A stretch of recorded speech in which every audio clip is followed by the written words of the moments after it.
अस्सलाम वालेकुम रहमतुल्लाह। अफ़गानिस्तान की रीसेंट सिचुएशन देख के कई ऐसे लोग होंगे जो इस वक्त बहुत शर्मशार हुए होंगे कि हम लोग किसी दौर में बुश का ब्रीफकेस उठाना अपने लिए सादत समझते थे, मुसलमान बेटियों को बेचना अपने लिए सादत समझते थे, मुसलमान बच्चों के कातिल रेमन डेविस को बाइज़्ज़त तौर पे बरी करवाना और उसके वो मासूम बच्चे जो थे उनके माँ बाप को चुप करवा देना, इसको अपने लिए सादत समझते थे। कई ऐसे लोग भी थे जो कर्नल जोसेफ को बाइज़्ज़त तौर पे मुल्क से बरी करने में भी अपनी आफियत समझते थे और ये समझते थे कि शायद हमेशा के लिए हुक्मरानी रहेगी अमेरिका की, और जब जब इनके चरणों में बैठेंगे, इनके तस्मे सीधे करेंगे, इनके बूट पॉलिश करेंगे, हमें इज़्ज़त मिलेगी। आज ऐसे लोगों को मैं रोता हुआ देख रहा हूँ। आज ऐसे लोगों को मैं पिछले 3 दिनों से खामोश देख रहा हूँ। आज ऐसे लोगों को मैं पिछले 3 दिनों से बहुत ज़्यादा शर्मसार देख रहा हूँ। लेकिन शायद वो शर्म उनमें होती तो ज़रूर मानते कि हम गलती पर थे, लेकिन वो ऐसे ढीठ और बेगैरत हैं जिनके लिए कुर्सी की लालच नहीं, लालच छोटा लफ्ज़ है, कुर्सी की हवस that was more than important, इक़्तिदार की हवस that was even more than important. लेकिन एक चीज़ जो मैं बार बार चीखता था, क्योंकि हम बच्चे हैं, कम उम्र लोग हैं, हमारी बात की किधर इतनी वेटेज होती थी, लेकिन अगर वक्त पे अमल किया जाता तो शायद आज हम भी दहशतगर्दी का शिकार ना होते, शायद हमारे भी लेफ्टिनेंट कप्तान शहीद ना होते, शायद हमारे भी सिविलियन शहीद ना होते, शायद हमारे भी आम शहरी मस्जिदों, इमाम बारगाहों में, दरबारों पे धमाके ना होते, शायद हमारे भी सरकारी अमलाक को नुकसान ना पहुंचता।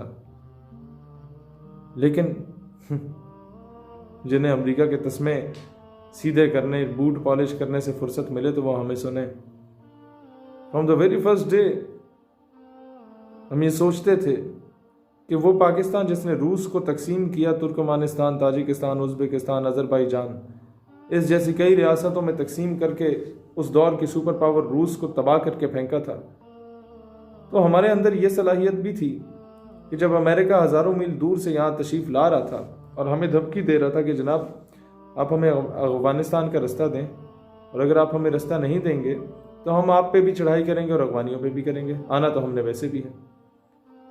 तो एक तबका ऐसा था जिसने कहा कि जनाब for the larger interest of Pakistan हम इसे रास्ता दे देते हैं और डॉलर भी ले लेते हैं, अपनी बहन बेटी बेचनी पड़ी तो कोई मसला नहीं, डॉलर जो मिल रहे हैं, अपने बच्चे उठाए जाएं, अपने मौलवी उठाए जाएं, अपने जिहादी उठाए जाएं तो कोई मसला नहीं, बगैर तनख्वाहों के शहादतें देने वाले कश्मीर में उठाए जाएं, मारे जाएं, ड्रोन स्ट्राइक्स में शहीद किए जाएं, कोई मसला नहीं, बाजोड़ के मदरसे में ड्रोन स्ट्राइक करके दर्जनों बच्चों को शहीद कर दिया जाए, कोई मसला नहीं। ऐसा भी तबका था। और फिर इन्हें डर ये था कि अगर पाकिस्तान इन्हें रास्ता नहीं देगा तो शायद इंडिया रास्ता दे दे और फिर इंडिया और अमेरिका मिलकर हमें मारेंगे। लेकिन शायद इन ढगों को ये मालूम नहीं था कि अमेरिका जब हज़ारों मील दूर से तशरीफ़ ला रहा था तो पाकिस्तान की आवाम तो एंटी अमेरिकन थी ही, लेकिन जिस तरीके से रूस जब इंटरवीन करने की कोशिश कर रहा था तब अमेरिका सुपर पावर की गेम में था, उसने हमें सपोर्ट किया। इसी तरीके से अब हम चाइना को बड़ा भाई बना सकते थे, उसकी सपोर्ट ले सकते थे। Pakistan plus China plus Iran anti America plus Afghanistan anti America, ये 4 ममालिक मिल के अगर अमेरिका को काउंटर करते तो शायद आज ये हाल ना होता। रही बात हिंदुस्तान की कि हिंदुस्तान से अगर वो रास्ता लेता अमेरिका तो हम पे भी चढ़ाई करता। तो एक बात याद रखिएगा, अफगानिस्तान का जो बंदा इधर आके फटा था वो एक तबका था, वो पूरे का पूरा तबका नहीं था। वो जहाँ आके उन लोगों ने फटे, या हमारे यहाँ से कुछ वजीरिस्तान में जो लोग आके अपने उन लोगों ने ठिकाने बनाए हुए थे, ये मुख्तलिफ इलाकों में फाटा में आके बनाए हुए थे, जो आके फट रहे थे, उनमें कहीं ना कहीं एक सॉफ्ट कॉर्नर, एक सॉफ्ट इमेज था, उनमें ग्रुपिंग हो चुकी थी। एक ग्रुप ऐसा भी मौजूद था जो कहता था कि नहीं, हम अपने मुसलमानों को नहीं मारेंगे, हम यहाँ पर इस तरह की हरकत नहीं करेंगे, और एक ऐसा तबका भी था जो कि इंडिया के हाथों यूज़ हो रहा था। लेकिन जब इंडिया के रास्ते से अमेरिका इंटरवीन करना चाहता अफगानिस्तान, तो फिर वो जंग मुसलमान वर्सेस मुसलमान की ना होती, वो जंग प्योरली मुसलमान वर्सेस कुफर की होती, और वहाँ फिर फटने से पहले वो ना सोचते कि यार हमें फटना चाहिए या नहीं फटना चाहिए, तो इंडिया का बरगस निकाल के रख चुके होते वो लोग। लेकिन पराई जंग में हमने शहादतें भी ली, पराई जंगों में हम लोगों ने अपना नुकसान भी करवाया, पराई जंगों में हम कई साल पीछे भी चले गए। पराई जंगों में हमने अपने मुसलमानों को नाराज़ भी किया। पराई जंगों में हम लोगों ने अपने कौम को सुबाइयत में तकसीम कर दिया, लसानियत में तकसीम कर दिया, और फिर उन्हीं पराई जंगों की नज़र होकर हम लोगों ने अपनी कौम को फ़िरकावारियत की भेंट भी चढ़ा दिया।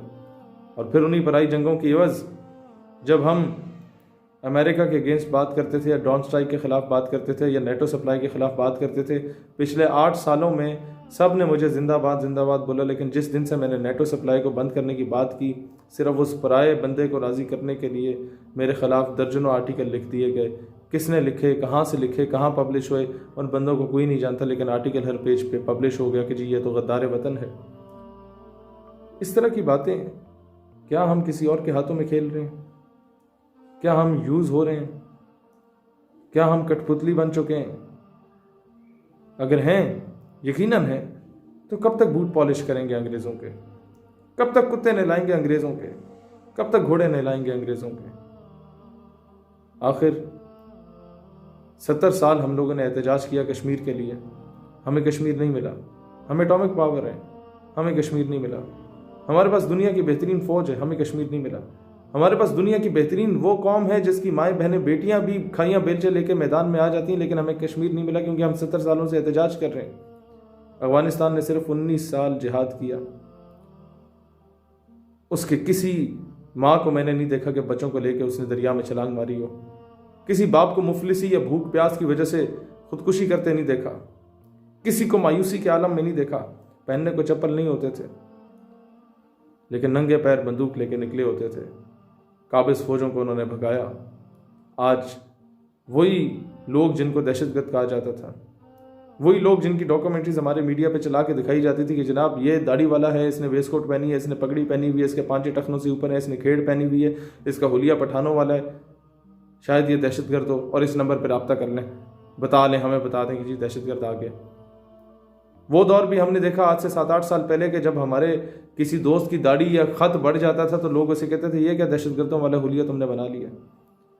वो दौर भी हम देख चुके हैं कि जब हर चौक चौराहे पे अगर चेक किया जाता था तो दाढ़ी वाले को चेक किया जाता था। वो दौर भी हमने देखा कि जब हम पार्कों में जाते थे, कोई दाढ़ी वाला आता था तो हम लोग उठ के साइड पे बैठ जाया करते थे कि शायद ये कोई धमाका तो नहीं करने आ रहा। इस तरीके से 5th जनरेशन वॉरफेयर जो हम कहते हैं कि मीडिया वॉरफेयर है, वो हमने खुद उसके सबसे बड़े शिकार रहे और ख़ुद ही हमने उसे जनरेट करके अपने ही खिलाफ इस्तेमाल किया। दुश्मन ने साजिश नहीं की, हमने खुद सबसे बड़ी साजिश अपने खिलाफ की। आज हमें सबक सीखने की ज़रूरत है कि अमेरिका सुपर पावर खुद को कहता था, एटॉमिक पावर उसके पास, वीटो पावर के अख्तियार उसके पास, नेटो फोर्सेस उसके पास, अक़वाम मुत्तहिदा उसके घर की लोंडी। मुकाबले में अफगानिस्तान के पास क्या था? वो ना वो सुपर पावर, ना उसके पास एटॉमिक पावर, ना वो उसके पास वीटो का इख्तियार, ना वो नेटो फोर्सेस में शामिल। 50 मुल्कों से अकेला लड़ता रहा। At the end of the day जिसको दहशतगर्द कहते थे, आज उसी के साथ बैठ के मुज़ाकरात कर रहे हो और उसके मिन्नतें तरले कर रहे हो कि जनाब हमारी फ़ौजों को मारना नहीं, इन्हें बाइज़्ज़त तौर पे मुल्क से बाहर फरार होने देना। तो बात यहाँ पर आके ख़त्म हो जाती है। अल्लाह को पामर्दी मोमिन पे भरोसा, इब्लीस को यूरोप की मशीनों का सहारा। पाकिस्तान हमेशा जिंदाबाद। समझने वालों के लिए इसमें बहुत इशारे हैं, समझदार के लिए इशारा काफ़ी है, इतनी एक्सप्लेनेशन काफ़ी होती है।